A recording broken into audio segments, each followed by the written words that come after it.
কি ফিলিস্তিন নামটা শুনে এড়িয়ে যাচ্ছেন? যান, এড়িয়ে যান। কেননা ফিলিস্তিন তো আর আমাদের বাংলাদেশ না। কোনো সমস্যা নেই, এড়িয়ে যান।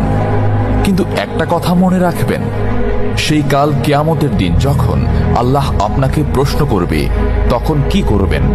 কি করবেন যখন জিজ্ঞাসিত হবেন যে কেন আপনি মজলুম ফিলিস্তিনদের পাশে থাকেননি?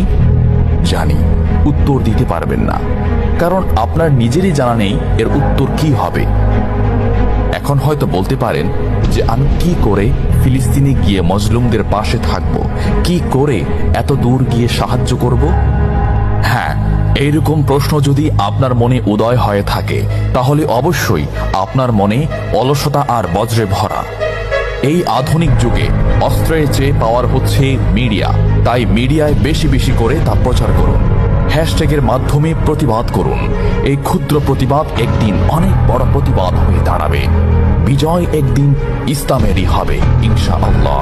এটা আমার কথা নয়, এটা এই মহাবিশ্বের প্রভুর কথা।